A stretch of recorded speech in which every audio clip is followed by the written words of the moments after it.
In this video, I am going to show you my favorite watercolor trick, and I'm going to show you this trick while we paint these beautiful muted watercolor fall leaves.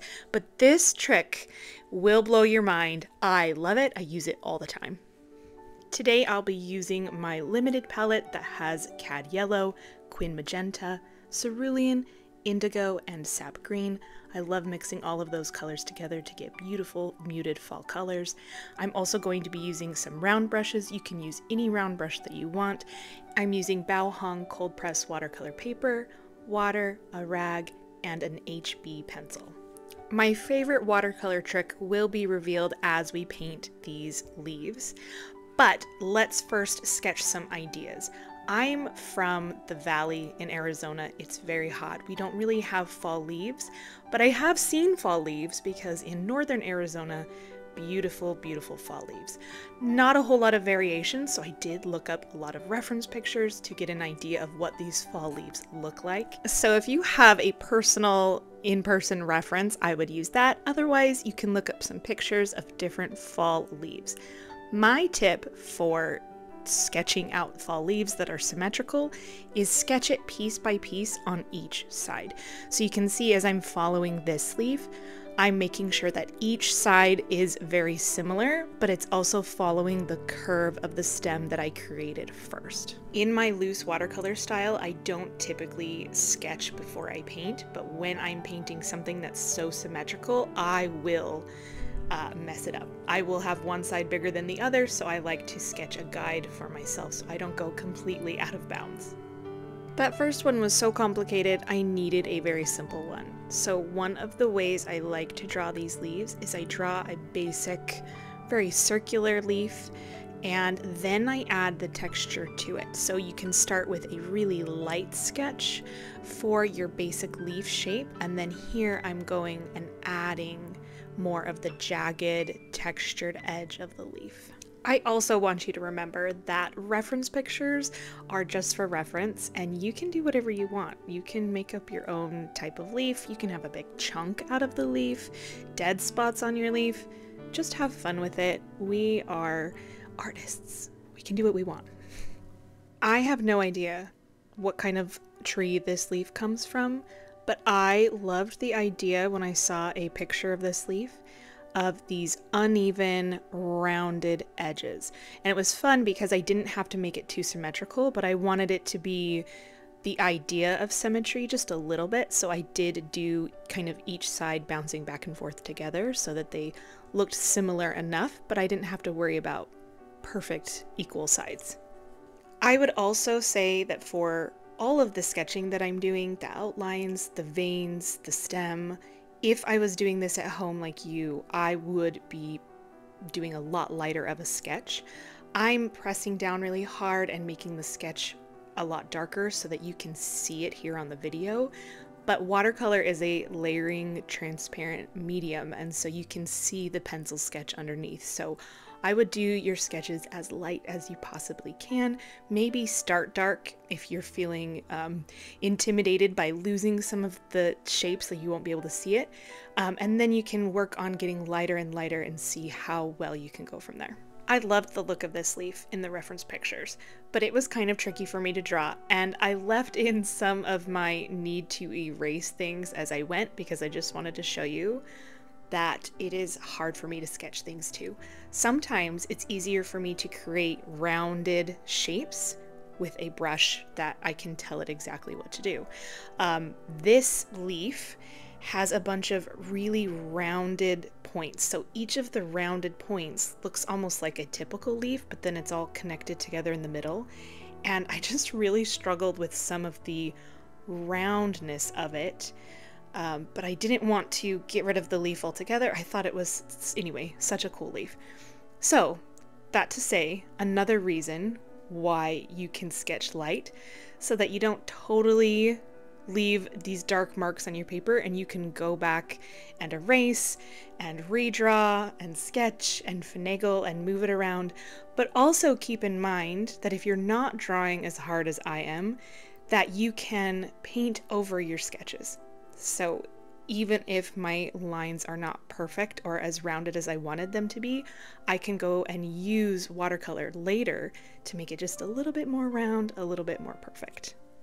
And we're going to do a smaller leaf that has a really cool teardrop shape down here on the bottom. And I kept this one really simple. We're going to do nice, smooth, clean lines, and then just a few veins. One of the ways to add a lot of dynamic movement to a subject like a leaf that is so stagnant is to draw your center stem at a curve. So in a lot of these sketches, I'm drawing that center stem first to get an idea of the placement, positioning, and also the curvature of the entire leaf. And then I'm going to add the texture and the sides to the leaf. And for this one, I was looking at a reference picture, but I kind of thought, let's just go crazy. It's a little bit symmetrical, but a little bit more jagged and fun, just a little bit more free. And those are our sketched out leaves for our painting today. And let's get to the fun part, the actual painting. That's what you're here for, not to see me sketch leaves all day long. Now this first leaf, we are going to start with just plain water. Don't worry, this is not the watercolor trick that saved my life or whatever, but we are about to get to it. So first, plain clean water. We are just going to fill the entire area of our sketch with this clean water. Now I am looking at a reference picture, so the colors I'm using are yellow, orange, and green to give this leaf a lot of dynamic color differences, kind of like a leaf that was green but is slowly changing to a very burnt red color. So while it's still very wet, I'm dropping in a lot of yellow because the main color of this leaf is yellow. We're going to fill as much of the center with yellow as possible, and then we're going to drop in the orange and the green to kind of bleed and blend into the yellow. Now I'm using sap green to add the green at the bottom of the leaf and at the stem and the veins of the leaf. So everything that's towards the bottom as it's still trying to maintain the green, and then everything on the tips and the edges is what will become kind of our orange color. Now I don't have orange on my limited palette, but yellow in a higher concentration plus some magenta gives us a nice, beautiful orange color. And I am just going to focus that color right on the tips and then use a damp brush to kind of bleed and blend that into the yellow color. Okay, it's almost time for my favorite watercolor trick. First, we are going to paint very strong magenta color right at the stem, so it's kind of bleed into the leaf where it turns green. And then, here's the trick, drum roll, we are using the other end of our brush to pull the color from that stem and make a mark by pushing into the paper just a little bit. And we are dragging that through on top of the lines that we had already marked in our sketch into the leaf. Now, why is this my favorite trick? And why would we do this over just painting the little veins and the stems in the leaf? Well, if you can get some dark concentrated color to drag across the leaf without having to paint it, it is so organic and thin and natural looking. Sometimes when we paint lines, it can be thicker in one spot, thinner in another spot. We're not always very consistent with the stroke as far as, you know, maybe being a little bit wavy. But something about pushing into the paper and dragging a line is very focused, is very neat and tidy, and it gives us these beautiful organic veins in the leaf. And this one, it might not be as impressive because the colors are a little bit lighter, but the next leaf, we're going to do it in all the leaves. The next leaf, I promise it will really wow you. You'll be able to see why this is my favorite watercolor technique. You probably already know this technique. It's not a mystery or a secret. It's definitely not something I came up with, so nobody in my comments tell me that. I'm trying to take credit for it. It is just one of those techniques that once you know it, it feels absolutely life-changing. There are so many different applications for it, and we'll talk about some of those later as well. All right, so let's do it again. Let's paint another leaf, and I will show you the trick when it is time. We're going to start with a very pinky red base. This is a mixture of the cad yellow and the quin magenta together, and we're filling the entire shape of the sketch with this beautiful pinky red color. Remember that with watercolor, we start with our lightest values of color. So I am starting with this lighter pink color, but while it's still wet, we get to add in whatever color we want, especially to make it look more fall themed. So I did add a little bit of yellow to the center to bring some of the brightness back in, but one of my favorite tricks is adding a tiny bit of sap green to magenta. You get this beautiful purpley magenta, maroon, almost brown color, and I just thought this was the perfect contrast for this leaf. Isn't that color combination incredible? But this is also a perfect color for this trick, this watercolor trick. So now that we've got that really dark color, we can do the trick. So what happens when we are pushing down on the other end of our brush and we're creating essentially a dent in the paper is the pigment is flowing into the dent and it becomes darker. So especially if we are using a darker contrasting color, we can drag some of that color around and that color will flow into the impression that we're making on the paper, leaving this perfectly straight, perfectly thin vein, but it is colored with watercolor and we didn't even have to paint it. I love, love, love this trick. I think the reason I love it so much is I have a really hard time with fine lines. And when I paint fine lines, I want them to be organic and free-flowing, but I always make them way too thick. And it's just such a great way to avoid that. So for this leaf, from my reference picture, it was bright green, but then the tips were a brownish magenta color. So perfect, because green and magenta are opposites on the color wheel. When they combine, they are going to make those naturally muted fall colors. So I painted the whole thing green, kept it in a little bit of a lighter value, and then I took that magenta brown mixture that we had before where we added some of the sap green and I added that to the tips. Then at the end of adding all of that, I add a even brighter, more concentrated color of magenta right to the very, very tips, just to bump up the contrast and the difference between the colors even more. If the colors don't bleed and blend down into each other as much as you want them to, you can always rinse your brush, tap it on your paper towel or your rag, make sure that it's damp and not wet, and you can kind of move that color around with a damp brush. So here I'm adding a magenta stem. I just think a magenta stem is really nice. It makes really nice contrast for any of the leaves that you're doing. And then I add that same magenta to the tips of each of these leaves. Because the magenta is so strong, when we drag from the tip of the leaf to the stem using my favorite watercolor technique, we are going to get a lot of bold color that kind of drags along with us as we make the mark in the paper. So there's a couple of different ways you could do it. I could have dragged color from the stem towards the bottom of the leaf up into the tips of each of the leafy sections, and then the green would have flowed more into the impression in the paper, but it wouldn't have been as much of a contrast. So I decided to play around with it and start from the tip of the leafy section down to the stem, and I really liked how that looked for that leaf.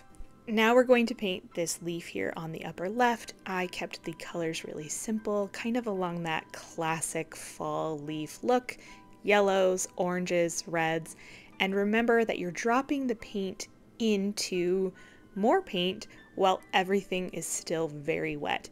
If you live in a pretty dry place, you might have to move a lot quicker because the paper will get a lot less wet. It will get more damp to dry, and you won't have a lot of that easy blending that gives it that fall leaf look as everything's changing so gradually between the colors. For this leaf, again, I'm going to use a dark magenta color and tap that into the leaf to create the stem, and then I'm going to drag that color up into the leaf, by pushing down. So it's kind of nice because we get a lot of darkness towards the base of the stem where I feel like there would be darkness, and it gets a little bit lighter and more subtle as we get to the edges of the leaf. Another thing to remember is that watercolor dries a lot lighter than it looks when you're painting with it. So feel free to add as bold of colors as you want, especially in those areas of darker high contrast that you're wanting to paint, because they will dry a lot lighter than you think they will. For this leaf on the lower right, it's very simple, but the shape is very interesting, so I wanted the colors also to be quite interesting. I got this beautiful purple by mixing a bunch of colors together on my palette, and then I added some deep greens and even a little bit of indigo to give it a nice contrast and some unique colors. Now I'm about to use my favorite watercolor trick on this one. Here's the indigo. I'm going to add that, and then quickly I'm going to turn the other end of my brush. But watch how I do this one. I start from the top, I drag through the leaf, and I actually create the stem by dragging the color out of the leaf. So that's another way you can do this trick that's a little bit different than how we've done it before. Then I add the other veins in the leaf before it's dry, and we move on to the next leaf. I think the shape of this final leaf is actually my favorite, but I felt like we needed to do a very brown leaf. So I'm using color theory, mixing together all the colors on my palette until I get brown. I did want my brown to lean a little bit more warm, so it's a little bit heavier on the yellow, but the way that I color mix is I'm using magenta, cerulean, and yellow. And if I notice it's a little bit too purple, I will add yellow, which is the opposite on the wheel, to neutralize the purple, but then I can add more yellow to give it a more yellow base, a yellow tone. And then I went through and added a few different colors that I thought went well with this beautiful brown, like the deep green, a little bit of a deeper magenta, just mixing colors together until I felt like the contrast was right. Then I rinsed off my brush, and with a damp brush, I'm going to pick up a few areas for highlight. And I did this because I felt like it was a very dark color, but I loved the lightness of that reddish pink one we have over to the right. And I achieved that by leaving some areas light. So if you feel like you lose your highlight, always feel free to go back, use a damp brush to swipe some of that paint off before it dries. So I know in this video I'm showing you my favorite watercolor technique, putting these dents in the paper that give you these beautiful perfect stems and veins in watercolor fall leaves, but there are so many applications for this technique. You could do details on a house, you could do tree trunks, branches, stems, rocks, anything in your watercolor paintings where you need a little bit of texture, but it's almost too hard to paint some of those thin lines, and you want just the color you have on your paper to seep into that groove, is the perfect time to use this technique. Just make sure to use it when your paper is still wet and use it sparingly. It will look perfect. Then I decided to paint a very simple shadow because I thought the leaves looked a little bit flat. But thank you so much for being here with me today while I painted the fall leaves using my absolute favorite watercolor trick. It is something that I use all the time, and I hope you find more applications for use in your own watercolor paintings, and I will see you all next time. Bye.